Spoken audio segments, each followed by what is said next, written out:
우리 하나님 말씀 보겠습니다. 하나님 말씀은 갈라디아서 2장 1절부터 10절까지 보겠습니다.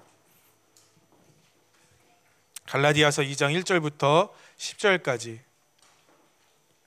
제가 한 절, 여러분이 한 절 읽고 마지막 10절은 다 같이 읽겠습니다. 갈라디아서 2장 1절부터 10절까지의 말씀입니다. 갈라디아서 2장 1절부터 10절까지 제가 한 절, 여러분이 한 절 읽고 마지막 10절은 다 같이 읽도록 하겠습니다. 갈라디아서 2장 1절부터 10절까지의 말씀, 제가 먼저 봉독하겠습니다. 14년 후에 내가 바나바와 함께 디도를 데리고 다시 예루살렘에 올라갔나니 계시를 따라 올라가 내가 이방 가운데서 전파하는 복음을 그들에게 제시하되 유력한 자들에게 사사로이 한 것은 내가 다름질하는 것이나 다름질하는 것이 헛되지 않게 하려 함이라. 그러나 나와 함께에는 헬라인 디도까지도 억지로 할례를 받게 하지 아니하였으니 이는 가만히 들어온 거짓 형제들 때문이라. 그들이 가만히 들어온 것은 그리스도 예수 안에서 우리가 가진 자유를 엿보고 우리를 종으로 삼고자 함이로되 그들에게 우리가 한시도 복종하지 아니하였으니 이는 복음의 진리가 항상 너희 가운데 있게 하려 함이라. 유력하다는 이들 중에 본래 어떤 이들인지 내게 상관이 없으며 하나님은 사람을 외모로 취하지 아니하시나니 저 유력한 이들은 내게 의무를 더하여 준 것이 없고 도리어 그들은 내가 무할례자에게 복음 전함을 맡은 것이 베드로가 할례자에게 맡은 것 같은 것을 보았고 할례자의 사도로 삼으신 이가 또 내게 역사하사 나를 이방인의 사도로 삼으셨나니 또 기둥같이 여기는 야고보와 게바와 요한도 내게 주신 은혜를 알므로 나와 바나바에게 친교의 약수를 하였으니 우리는 이방인에게로 그들은 할례자에게로 가게 하려 함이라. 다만 우리에게 가난한 자들로 부탁하였으니 이것은 나도 본래부터 힘써 행하여 왔노라. 아멘. 할렐루야. 오늘도 예배 가운데 하나님의 큰 은혜가 임하기를 간절히 소망합니다. 오늘은 갈라디아서 2장 1절부터 10절까지 말씀을 갖고 여러분과 잠깐 은혜를 나눴으면 좋겠습니다. 혹시 여러분 가끔 영화를 보시나요? 뭐 범죄 영화나 이런 영화를 보면요, 마지막에 이렇게 재판을 합니다. 재판을 할 때 이제 선한 변호사나 사람들이 악한 어떤 거대한 단체를 이제 고소하려고 하죠. 그러면서 치열한 법리 공방을 하는데 늘 영화 같은 데서 보면은 그 착한 사람들이 지는 것 같습니다. 그 영화 얘기하면 여러분 표정이 일부에도 그렇게 굉장히 어두워지시네요. 여러분 공감하지 않으셔도 다 보는 거 알고 있습니다. 다 TV도 보시고. 근데 꼭 제가 TV 얘기하면 안 본 것처럼 이렇게 다 이렇게 숨기고 계세요. 네. 저만 봅니다. 네. 네. 너무 당황해서 의자를 또 쓰러뜨리셨네요. 그렇더라고요, 영화에서 보면. 근데 마지막에 이렇게 선한 사람들이 막 밀리고 있을 때 갑자기 문을 열고 어떤 사람이 들어옵니다. 증언하지 않기로 했던 증인이 갑자기 문을 열고 들어와서 판사님 잠깐만요, 제가 할 말이 있습니다 하고 갑자기 증인으로 신청하더니 멋지게 재판을 이겨버리더라 하는 놀라운 이야기가 여러분 다 보셨죠? 그죠? 성경에 나온 건 아닙니다. 영화 같은 데서 보면 그렇게 얘기를 하더라고요. 그런데 보면 그 사람의 이야기가 얼마나 강력한지, 그 사람의 얘기로 앞에 있는 사람이 죄인이 되기도 하고 일반 시민이 되기도 하더라고요. 이 증인이 갖고 있는 강력하고 힘이 있는 그 증언이 어떤 사건이나 어떤 일에 영향을 준다라는 겁니다. 저는 가끔 우리 교회에서 매년 동성애 반대 시위를 가지 않습니까? 우리가 동성애를 혐오하지 않습니다. 오해하지 마십시오. 우리가 그 사람들이 그 직장을 나가고 같이 일을 하고 밥을 먹고 살아가는 거 전혀 우리한테 불편하지 않습니다. 다만 우리가 그렇게 반대하는 것은 그들이 맞다고 생각하는 진리 외에 다른 것이 있다고 여기고 그것이 예수 그리스도고 예수 그리스도를 만나면 전혀 다른 삶이 열리니까 한번 우리 주님을 만나보라고 하는 것이죠. 그것이 옳다고 가리키는 세상에 대해서 저희가 반대하는 것입니다. 그런데 저희의 반대가 때로는 잘 설득력이 없다고 여겨질 때가 있어요. 그런데 지난번 시위를 할 때 가서 어떤 한 분이 마이크를 잡았는데 어떤 큰 교회 목사님이 나와서 얘기하는 것보다 더 저에게는 와닿더라고요. 그분이 처음으로 하시는 말이 뭐냐면, 저는 예전에 동성애자였습니다. 그런데 제가 동성애를 하면서 마음에 늘 불행하다는 생각이 있었고 마음에 늘 불편하고 마음에는 뭔가 허전한 생각이 늘 있었대요. 이 성적인 욕망을 찾아 내 몸을 이리 굴리고 저리 굴리고 해도 그것이 채워지지 않더라는 겁니다.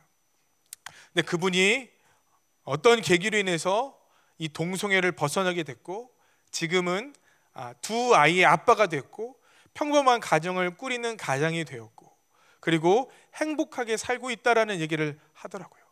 그러면서 뭐라고 얘기하냐면, 혹시 이 가운데 있는 분들 나와 같이 될 수 있습니다.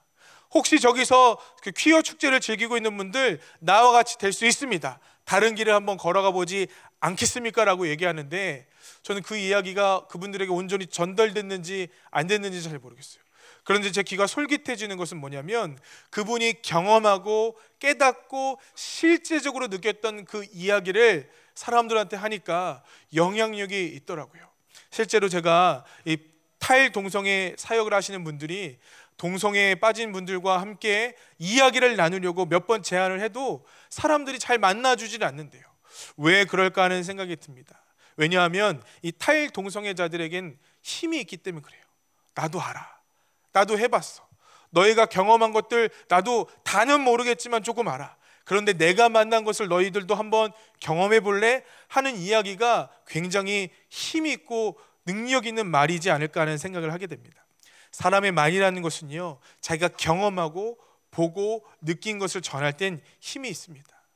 무언가를 전해 듣고 경험하지 못한 것을 얘기할 땐 힘이 없지만, 내가 경험하고 내가 보고 내가 느낀 것을 이야기할 때는 그 말에는요 힘이 있어요.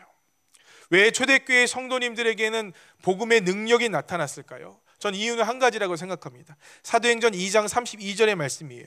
이 예수를 하나님이 살리신지라 우리가 다 이 일의 증인이로다. 보고 들었다고 얘기하고 있어요. 사도행전 4장 20절은요, 우리는 보고 들은 것을 말하지 아니할 수 없다 하니, 사람들이 와서 협박합니다. 민간에게 더 퍼지지 못하도록 그들을 위협하기 시작해요. 이 이름으로 아무에게도 말하지 말라. 그리고 경고하고 사람들 협박하되 예수의 이름으로 말하지 말고 가르치지 말라라고 얘기해요. 그런데 베드로와 요한이 대답하는 것이 뭐냐면, 우리가 보고 들은 것을 우리는 말하지 않을 수가 없다. 그들은 직접 보고, 그들은 진짜 경험하고, 그들은 진짜 느낀 것들을 얘기했어요. 그들은 증인이었습니다. 복음의 가장 강력한 무기가 뭘까요? 저는 증인이라고 생각해요. 복음의 가장 큰 능력이 어디서부터 나올까요? 바로 복음의 능력을 경험한 증인으로부터 나온다고 생각합니다. 초대교회 사도들에게 늘 권능 따르지 않았어요. 초대교회 성도들에게 늘 기적 따르지 않았어요. 그런데 어떻게 수없이 많은 사람들이 예수께로 돌아오는 역사가 있었습니까? 능력이 없어도, 조금 기적이 일어나지 않아도 그들의 말에는 힘이 있었는데, 그들은 복음을 직접 경험했던 증인이었다라는 겁니다. 부활하신 예수님을 보고 들었어요. 그들은 진짜로 믿었어요. 여러분, 오늘날에도 복음의 능력이 있으라면요, 이 복음을 전하는 우리들이 증인이 되어야 할 줄 믿습니다. 복음을 경험한 자들, 복음을 깨달은 자들, 복음의 능력을 맛보아 안 자들의 말에 힘이 있는 거지, 교회를 다니는 자들, 신앙생활을 오래 한 자들에게는 저는 절대 힘이 없다고 생각합니다. 여러분에게는 복음의 능력이 있으십니까? 복음의 권능을 여러분 맛보셨습니까? 사람의 이름을 드러내는 종교의식이 아니라, 그냥 왔다 가는 종교 행위가 아니라, 진짜 복음의 능력이 임하는 예배가 우리 필그림교회에 드려지기를 강력히 축원합니다. 그것이 증인을 만들어내는 거예요. 저는 책을 읽다가 전율이 느껴진 적이 있습니다. 존 메가더 목사님의 슬레이브라는 책에는요, 이 어떤 박해받던 시대의 한 집사의 얘기가 나옵니다. 마르크스 아우렐리우스라는 황제, 로마 황제 시대에 기독교는 불법이었습니다. 불법을 행하는 자가 로마의 관원에게 잡혀온 거예요. 그 젊은 집사가 관원의 신문을 받고 있습니다. 이렇게 질문해요. 너는 누구냐라고 물었을 때 그 사람이 하는 대답은 아주 간단했습니다. 나는 그리스도인이다. 생명이 경각에 달린 위태로운 상황에서, 협박하고 위협하는 상황에서 짧게 이 얘기에는 다른 얘기를 하지 않았습니다. 그래서 그를 더욱더 압박하고 그의 신앙을 포기하게 만들려고 그는 여러 가지 회유책과 또 고문과 악랄한 수법을 하며 마지막에 한 번 더 물었습니다. 너는 누구냐? 그랬더니 그의 대답은 이랬어요. 나는 그리스도입니다. 온갖 방법을 당해서 그의 신앙을 꺾으려고 했지만 그의 대답은 한결같이 나는 그리스도인이다 라고 대답했습니다. 그것을 보고 교회사가인 유세비우스가 이렇게 얘기합니다. 그는 자신을 고발하던 자들에게 자신의 이름도, 자신의 국적이나 자신이 살던 도시도, 자신이 자유인인지 노예인인지도 대답하지 않았다. 단지 모든 질문에 로마어로 나는 그리스도인이다 라고 짧게 대답했다. 결국 이 사람은 처형당하게 됩니다.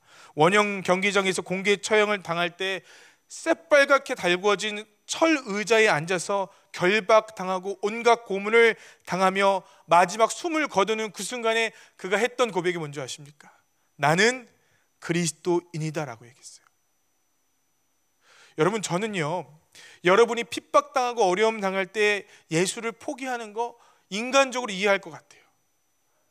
여러분이 어렵고 힘든 고난과 환경 가운데 믿음이 연약해지는 거 여러분 저는 인간적으로 이해할 것 같아요. 저도 그렇게 될 것만 같아요. 그런데 여러분, 진짜 복음을 경험했던 복음의 증인들이 얘기합니다. 나는 그리스도인이다. 여러분, 그 대답을 세상의 어떤 권세도 칼도 고문도 꺾을 수가 없었어요. 아니, 정말 그렇게 사는 사람이 있을까? 정말로 그렇게 믿음을 지켜낸 사람이 있을까? 저 김영석 목사가 만들어낸 얘기가 아닐까? 김영석 목사가 허구로 얘기한 건 아닐까? 저도 마치 이것이 소설이나 영화에서 나오는 얘기 같아요. 그런데 이것이 역사가들이 기록한, 전율을 느끼며 그들이 기록한 저 그리스도인들이 도대체 누구길래, 저 그리스도인이 도대체 무엇이길래 저들은 저렇게 죽음 앞에서도 당당할 수 있을까라는 의문을 가지며 쓰고 역사를 기록하고 있다라는 거죠. 우리는 다 넓은 길로 가는 것이 익숙해졌습니다. 우리는 다 어쩌면 세상과 타협하는 것이 익숙해졌습니다. 그래서 정말로 복음 때문에 정직하게 살아가는 사람이 있을까 의구심이 생겨요. 정말 목사들도 말씀대로 살려고 몸부림치는 사람들이 있을까 하는 의구심이 생겨요. 정말 성도들 중에도 말씀대로 살려고, 나는 죽고 예수 그리스도의 십자가로 사는 복음대로 살려고 그 복음의 열매를 맺고 있는 사람들이 있을까? 우리 다 의문을 갖고 살아가는 시대 아닙니까? 그런데 여러분, 진짜인 성도들은요, 복음을 지켜내며 복음을 의지하며 그 능력 가운데 거하며 살더라고요. 그런 사람들이 저는 증인이라고 생각합니다. 여러분, 하나님은요, 우리는 잘 모르지만 하나님은 이 증인을 누구보다도 잘 알고 계신다고 저는 믿습니다. 열왕기상 19장 18절에 이렇게 얘기합니다. 그러나 내가 이스라엘 가운데서 7,000명을 남기리니 다 바알에게 무릎 꿇지 아니하고 다 바알에게 입 맞추지 아니한 자니라. 엘리야는 바알에게 다 무릎 꿇은 줄 알았어요. 나와 같이 믿음을 지킨 자들이 얼마 남지 않은 줄 알았습니다. 그래서 죽여달라고 했어요. 그러나 우리 주님께서 엘리야에게 말씀하십니다. 너처럼 바알에게 무릎 꿇지 않은 자가 7,000명이나 남겨졌다. 그들은 보이지 않아요. 그들은 다 숨겨져 있었어요. 그러나 우리 주님은 알고 계시더라고요. 그들이 믿음을 지켜내고 그들이 믿음대로 살아가고 그들이 예수님의 십자가의 능력대로 살아가려고 몸부림치며 세상과 타협하지 않는다라는 것을 우리 주님은 알고 계시더라고요. 오늘 이 시간에 우리 주님은 저와 여러분을 다 아신다고 믿습니다. 김용석 목사가 설교할 때 어떤 자인지 저는 다 아신다고 믿어요. 내가 과연 복음을 경험하고 맛보고 믿고 그 능력을 알며 이 복음을 전하는 자인지, 아니면 내가 그저 외우고 공부한 것을 앵무새처럼 떠드는 자인지, 주님 앞에 참 부끄러울 때가 저는 많이 있습니다. 여러분, 오늘날 우리에게 일어난 문제는요, 복음이 문제가 있어서 그런 것이 아니라고 생각해요. 그 복음을 전하고 그 복음의 능력을 비춰야 하는 우리들이요, 나의 복음이 없는 거예요. 내가 만난 주님, 내가 만난 그리스도, 내가 만난 십자가, 내가 단 한 번도 십자가 앞에서 내 신앙과 믿음을 꺼내나 보았지 않기 때문에, 내가 단 한 번도 예수님과 함께 내 자아를 예수 그리스도의 십자가에 못 박아 본 적이 없기 때문에 생겨나는 문제인 것 같습니다. 여러분, 이것은요, 능력이 없습니다. 이것은 아무런 일도 일어나지 않아요. 그래서 세상 사람들도 우리가 능력 없는 것을 다 압니다. 사도행전 19장 13절부터 15절을 제가 읽어드릴게요. 이에 돌아다니며 마술하는 어떤 유대인들이 시험 삼아 악기 들린 자에게 주 예수의 이름을 불러 말하되 내가 바울이 전파하는 예수를 의지하여 너에게 명하노라 하더니, 여러분 뭐라고 얘기합니까? 시험 삼아서 악기 들린 자에게 주 예수 그리스도의 이름을 불러 능력을 행하는 거예요. 겉으로는 능력을 행하는 자입니다. 이때 한 제사장 스기야의 7 아들이 이 일을 행했어요. 15절 악기가 대답하여 이르되 내가 예수도 알고 바울도 알거니와 너희는 누구냐 하며. 여러분, 세상이요 예수도 알고 바울도 아는데 왜 자꾸 우리를 모릅니까? 세상이 예수도 알고 바울도 알고 믿음의 증인들도 아는데 왜 우리의 이름을 잘 모릅니까? 우리가 내가 만난 복음이 없기 때문이 아닌가? 내가 증거할 수 있고 내가 증인이라고 얘기할 수 있는 십자가가 없기 때문이 아닐까? 내가 용서받은 적이 없는데, 내가 죄를 한 번도 버려본 적이 없는데, 내가 주님을 만나 뜨겁게 주님을 사랑해 본 적이 없는데, 여러분 우리 삶 가운데 과연 능력이 나타나겠습니까? 저는 그저 주님 앞에 부끄러울 따름이에요. 왜 능력이 나타나지 않을까? 제가 정말 더 주님을 알았다면, 제가 정말 주님을 믿는 그 믿음이 더욱더 분명했다면 우리 성도님들에게 이 마음이 전달됐을 텐데. 여러분, 저는 능력 없지만 오늘 우리 주님께서 여러분 가운데 십자가에 대한 부담감을 주시기를 간절히 소망해요.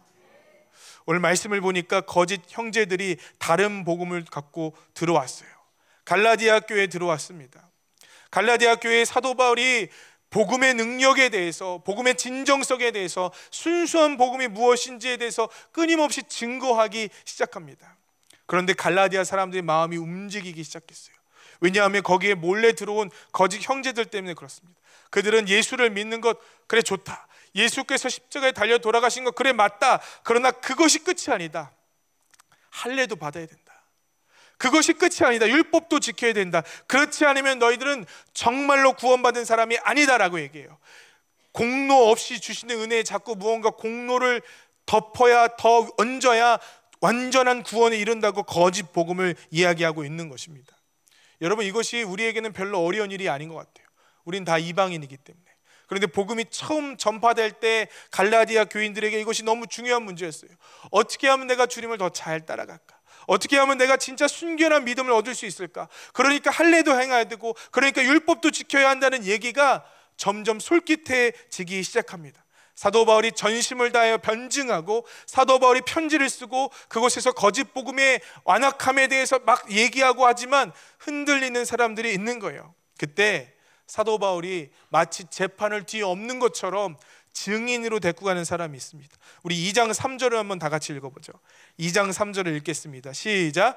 그러나 나와 함께 있는 헬라인 디도까지도 억지로 할례를 받게 하지 아니하였으니. 아멘. 여러분, 디도라는 사람은요, 초대교회 성도들에겐 그 이름이 나 있는 사람이었습니다. 왜냐하면 바울에게 있어서 복음을 전하고 복음을 증거하는데 가장 힘을 실었던 사람 중에 한 명이 누구냐면 바로 디도예요. 디도.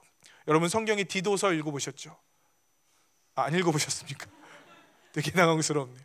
디도서에 보면 사도 바울이 그레데 섬이라는 곳에 이 디도를 보냅니다.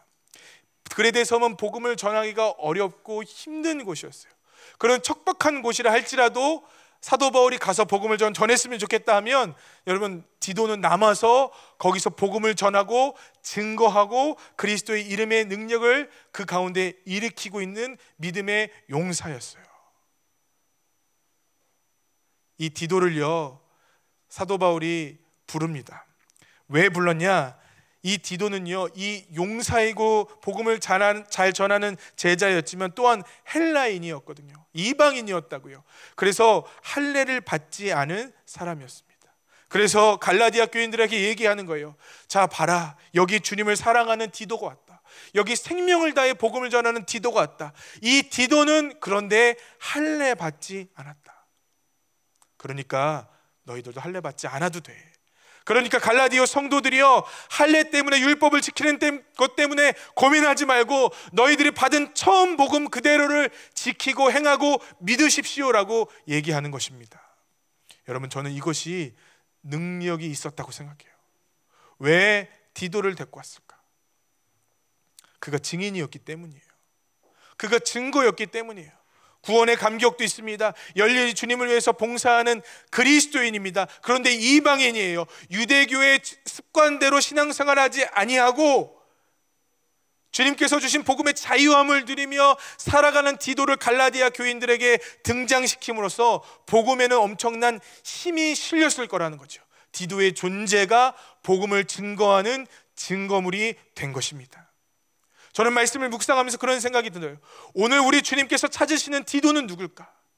오늘 우리 주님께서 내 말은 진짜야, 이 복음은 능력이 있어, 이 복음은 살아 숨쉬고 역사하며 죄인들을 구원하고 병든 자를 치유하며 주님의 창조의 원형으로 우리를 변화시켜가고 있는 능력의 말씀이야 라고 전할 수 있는 증거물은 과연 누구일까 하는 생각이 듭니다.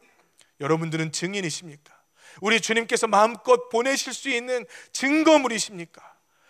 복음의 능력을 전파할 때, 그래 필그림교회에 어떤 성도가 있지, 그 성도를 이용해야겠다, 그 성도를 써야겠다, 그 성도를 증언해야겠다. 그가 증언하면 판도가 바뀌는 거예요. 할렐루야.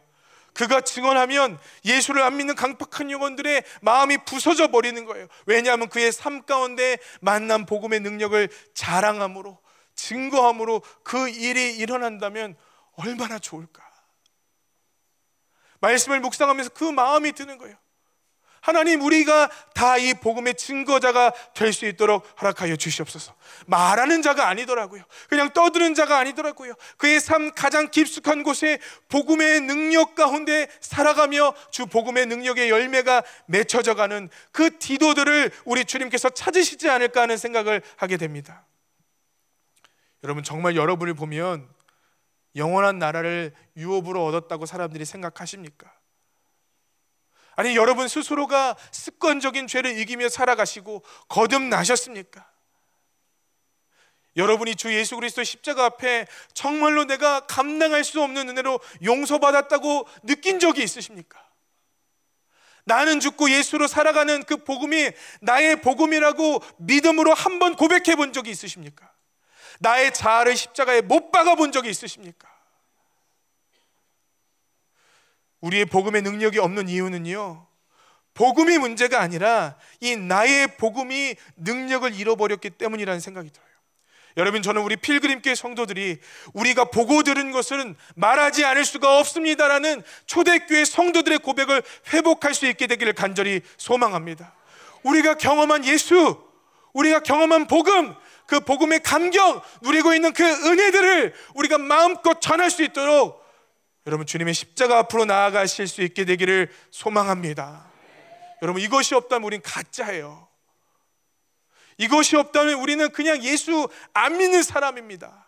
아무리 제도적으로 무언가를 배우고 노력한다 한들, 여러분, 우리가 복음의 감격을 우리의 영혼이 느끼지 못했다면 그것이 어떻게 다른 사람에게 영향력을 줄 수 있겠습니까? 여러분의 자녀가 변화되길 원하십니까? 그럼 여러분이 먼저 복음의 능력 가운데 거할 수 있게 되기를 간절히 소망합니다. 여러분 주변에 있는 분들이 예수의 이름 앞에 굴복하게 원하신다면 여러분의 내면이 온전히 예수 그리스도 앞에 굴복하게 되는 놀라운 역사가 일어나야 한다라는 겁니다. 그러면 할례를 받지 않아야만 증인입니까? 우리는 자꾸 외적인 조건이 증인이라고 여겨요. 디도가 왜 증인이 될 수 있었을까? 그가 할례를 받지 않았기 때문이구나. 아닙니다. 디도가 증인이 될 수 있었던 것은 그가 그 내면에 주님을 향한 뜨거운 복음에 대한 갈망이 있었기 때문이에요. 우리 사도행전 16장 3절을 한번 읽어봤으면 좋겠습니다. 사도행전 16장 3절. 불편하시더라도 이 말씀을 좀 찾았으면 좋겠어요. 사도행전 16장 3절. 우리 1절부터 3절까지를 다 같이 한번 읽어볼까요? 사도행전 16장 1절부터 3절 다 같이 한번 읽어보겠습니다. 읽겠습니다. 시작. 바울이 더베와 루스드라에도 이르매 거기 디모데라는 제자가 있으니 그 어머니는 믿는 유대 여자요 아버지는 헬라인이라. 디모데는 루스드라와 이고니온에 있는 형제들에게 칭찬받는 자니 바울이 그를 데리고 떠나고자 할새 그 지역에 있는 유대인으로 말미암아 그를 데려다가 할례를 행하니 이는 그 사람들이 그의 아버지는 헬라인인 줄. 아멘. 여러분, 디모데라는 사람은요 아버지는 어디 사람입니까? 헬라인이고 어머니는 어디예요? 유대인이에요. 그러면 헬라인입니까? 유대인입니까? 유대인인가요? 헬라인일까요?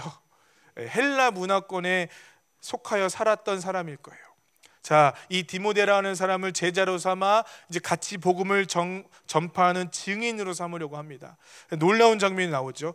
디도는 할례를 시켰습니까? 안 시켰습니까? 안 시켰어요. 근데 디모데는 할례를 시켰나요? 안 시켰나요? 3절에 보니까 그를 데려다가 할례를 행했다는 거예요. 여러분, 디모데는 그럼 증인이 아닙니까? 할례를 행했는데 왜?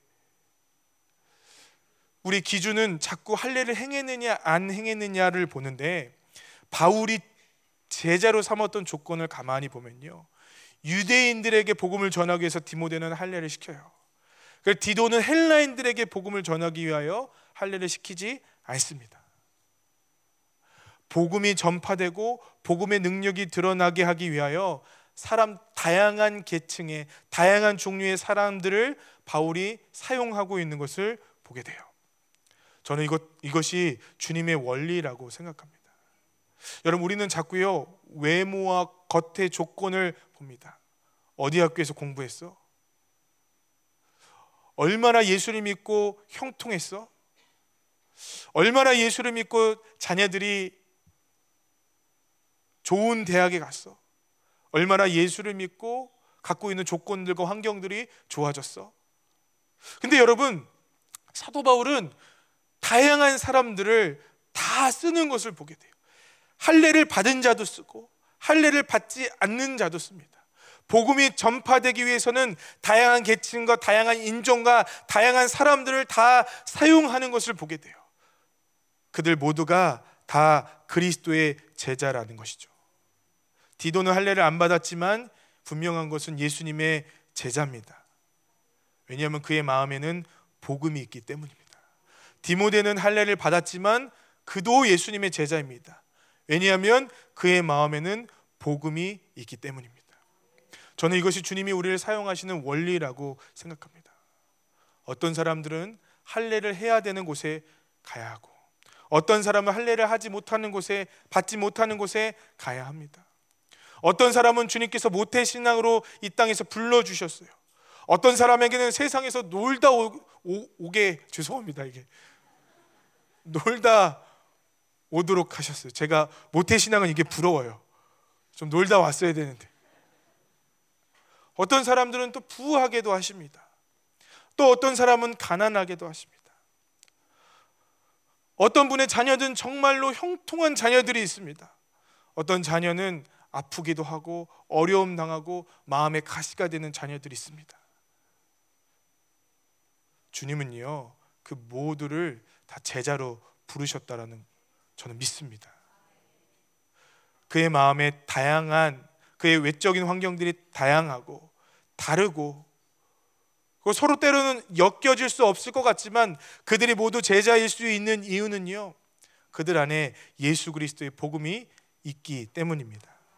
여러분, 우리가 복음의 능력을 내고 싶을 때 필요한 건 돈이 아니에요. 그러니까 우리 자녀가 조금 부족하니까 나는 복음의 능력이 나타나지 않아 라고 생각하는 경우가 있더라고요. 내 과거는 실패했으니까 나에게는 주님의 은혜가 나타나지 않아 생각하는 사람이 있더라고요. 그 모든 것들은 우리 주님께서 사용하실 수 있는 재료라고 저는 믿습니다. 오직 필요한 것이 한 가지가 있어요. 내 안에 과연 예수님이 계신가? 여러분 안에 예수님이 계십니까? 여러분이 정말 예수님을 만나신 적이 있으십니까? 이상훈 교수님의 세상을 변화시키는 리더라는 강의를 들었습니다. 이 강의에 보니까 어떤 한 목사님을 소개합니다. 이 목사님은 LA 다운타운에 있는 한 한인교회 목사님이세요.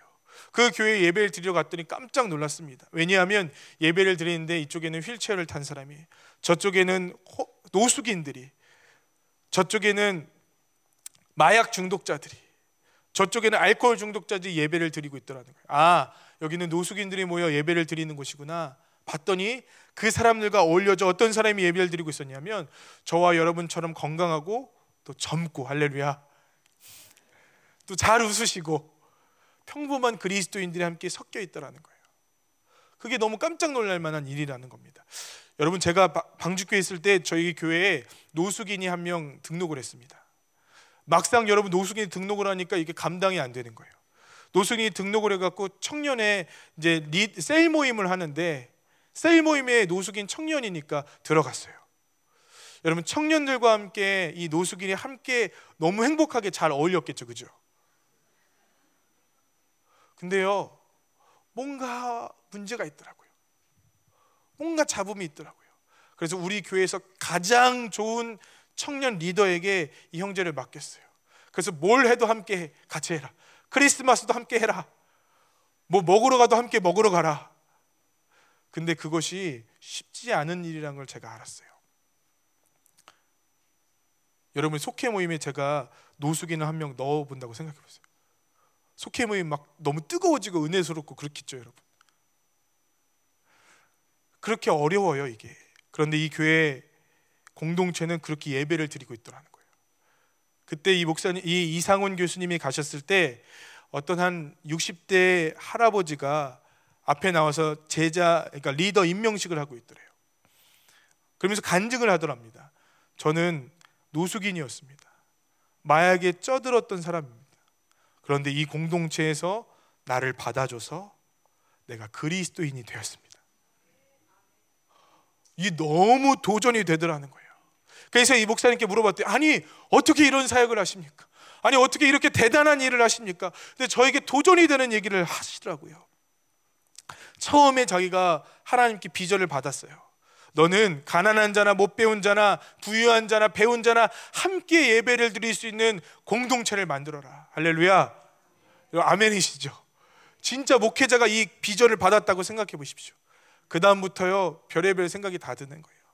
그때 이 목사님이 솔직하게 주님께 이렇게 얘기하셨대요. 하나님, 저는 그러한 환경에서 한 번도 목회해 본 적이 없습니다. 경험이 있어요, 없어요? 없어요. 능력이 있어요, 없어요? 없어요. 무언가 할 수 있는 재력이 있어요? 없어요.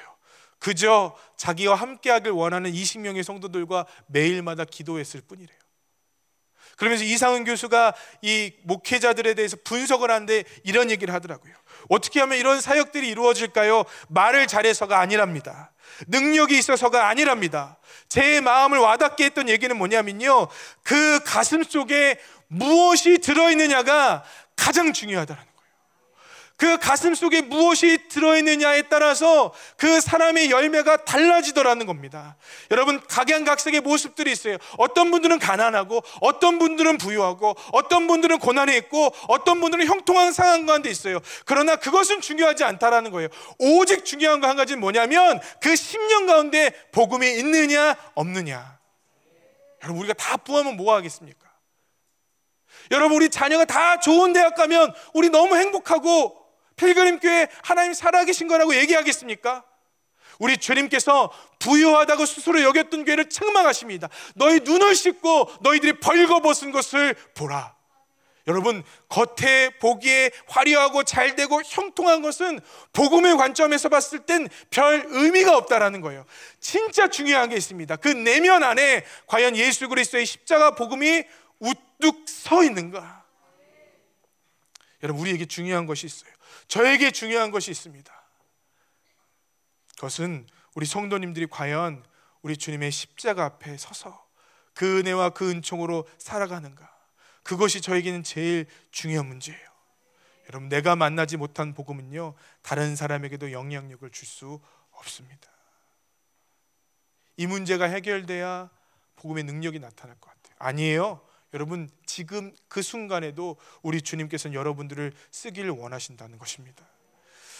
마가복음에 수로보닉의 여인이 나옵니다. 마가복음 7장 26절에 보니까 이 여자는 헬라인이고 수로보닉의 족속이래요. 그런데 딸이 귀신 들렸습니다. 버림받은 여자라고 여겨졌어요. 그런데 이 여인이 예수님 앞에 꿇어 엎드려 기도하기 시작합니다. 구걸하기 시작해요. 귀신을 내쫓아 주십시오. 치유해 주십시오. 고쳐주십시오. 이방인이었어요. 여자였어요. 자녀마저 귀신에 들렸어요. 그런데 우리 주님마저도 처음엔 외면하는 것 같습니다. 예수께서 이르시되 자녀로 먼저 배불리 먹게 할지니 자녀의 떡을 취하여 개들에게 던짐이 마땅치 아니하다. 마땅치 아니하다. 그때 이 여인이 주님 앞에 얘기합니다.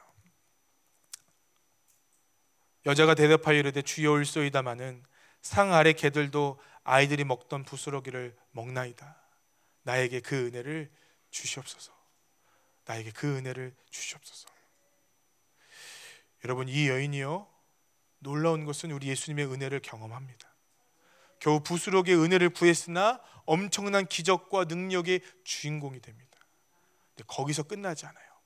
제가 성경을 보니까요, 이 수로보니게 여인 이후로 많은 이방인들이 주님을 믿기 시작합니다. 무슨 말입니까? 이 수로보니게 여인은요, 증인이었던 거예요. 여러분, 이 여인의 인종이 바뀌었나요? 바뀌지 않았어요.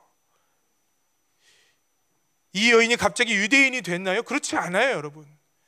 이 여인의 혈통이 갑자기 바뀌었나요? 바뀌지 않았어요. 그저 이 여인은 여전히 수로보니게 여인이었습니다. 그런데 우리 주님께서 은혜로 이 여인을 만지신 다음에 수로보니게 여인인 이 상태로, 이방인인 그 상태로 우리 주님께서 쓰시더라는 거죠. 그리고 복음이 전파되기 시작하는 것입니다. 여러분, 오늘 우리에게 중요한 것이 있어요. 우린 자꾸 기도하며 혈통을 바꿔달라고 얘기합니다. 우린 기도하며 자꾸 환경을 바꿔달라고 얘기합니다. 그러나 우리 주님은요, 우리의 내면을 바꾸길 원하십니다.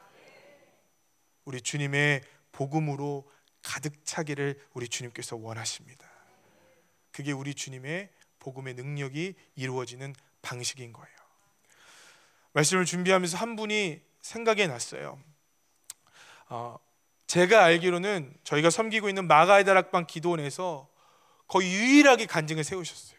아니 뭐 유명한 간증자들 말고 평신도 성도님 중에는 유일하게 간증으로 세운 분입니다. 엄청난 기적을 경험했냐고요? 그렇지 않았어요. 마가의 다락방에 수없이 많은 사람이 병이 나도 단 한 번도 간증을 세워본 적이 없습니다. 근데 이분만이 간증을 하셨어요. 김대영 권사님이십니다. 이분이 그럼 병이 났냐고요? 병 안 났어요. 이분이 돈을 벌었냐고요? 돈 못 벌었어요. 이분은 노숙인으로 살다가 주님을 뒤늦게 만났고 복음에 미쳐서 살다가 나중에 선교지까지 가시게 됐어요. 근데 선교지에서 피를 토하는 바람에 제가 보기엔 거의 쫓겨나다시피 해서 다시 한국으로 돌아오셔야만 했어요. 그분의 인생은 아무로도 알아주지 않는 무명의 광인처럼 보였습니다. 그분이 아직도 서셨을 때 기억나요. 얼굴은 빼짝 말랐어요. 피부는 누렇게 뜬 것 같아요. 눈동자는 탁해요. 숨을 쉬는 것도 어려워요. 목소리는 쉬어서 그분이 하셨던 말씀이 저는 아직도 제 마음에 와닿아요. 그분이 뭐라고 했냐면요, 저는 복음이면 충분합니다. 저는 예수님이면 충분합니다. 근데요, 이 이야기가요, 제 마음에요, 우레와 같이 울리는 거예요. 아니, 다 할 수 있는 얘기잖아요. 상투적으로 할 수 있는 얘기잖아요. 돈이 번다고 했나요? 병이 낫는다고 했나요? 그런데 이분이 딱 한마디 하셨어요. 저는 복음이면 충분합니다. 제가 보기에 그분에게 필요한 건 돈이었어요. 죄송해요, 여러분. 믿음 없는 제 눈으로 보기에 그분에게 필요한 건 병이 낫는 거였어요. 그런데 그분은 뭐라고 얘기하냐면 꼭 저에게 나는 복음이면 충분합니다 라고 얘기하시더라고요. 제가 잃어버린 것이 무엇일까 곰곰이 생각했어요. 이 야성이에요. 복음이면 충분하다고 고백할 수 있는 이 넘치는 은혜. 여러분, 주님께서 우리에게 그분의 가장 사랑하는 아들을 주셨어요. 여러분, 그것이면 정말로 충분하지 않겠습니까? 저는 이 말씀을 준비하면서 알았어요. 그때 다시 한번 그 권사님의 말씀이 제 마음에 울려 퍼져요. 아, 저게 정말 믿는 사람들의 고백이구나. 여러분, 저는 오늘 이 시간에 우리가 이 고백을 회복할 수 있게 되기를 간절히 소망합니다. 한 번도 내가 그리스도의 십자가 앞에 서보지 못했다면, 그 은혜를 맛보아 보지 못했다면 여러분, 주님께 매달리십시오. 나도 그 은혜를 알게 해달라고, 그 풍성한 은혜를 알게 해달라고, 맛보았는데 잃어버린 심령들이 있다면 회복하게 해달라고 여러분 기도하시기를 부탁드려요. 증인입니다. 그게 증인에게요 능력이 나타나요. 여러분, 저는 오늘 우리의 삶의 터전에 하나님의 복음의 능력이 나타나기를 원합니다. 내가 먼저 오늘 이 시간 예수님의 십자가 앞에 용서 받으셔야 돼요. 내가 먼저 내 연약함을 십자가 앞에 해결 받으셔야 돼요. 내가 먼저 그 더러운 죄악들을 십자가 앞에 못 박아 놓으셔야 돼요. 그래야 우리 자녀들에게도 내 주변에게도 복음의 능력이 나타나요. 우리 이 시간에 딱 한 가지, 우리 주님을 바라보며 주님 내 안에 오시옵소서, 내 안에 일하여 주시옵소서. 나로 하여금, 우리 성도들로 하여금 각양각색의 삶의 자리에서 우리 주님의 복음의 능력을 나타낼 수 있는 증인들이 다 되게 하여 주시옵소서. 우리 그 마음 갖고 함께 기도했으면 좋겠습니다. 우리 찬양하고 함께 기도하겠습니다.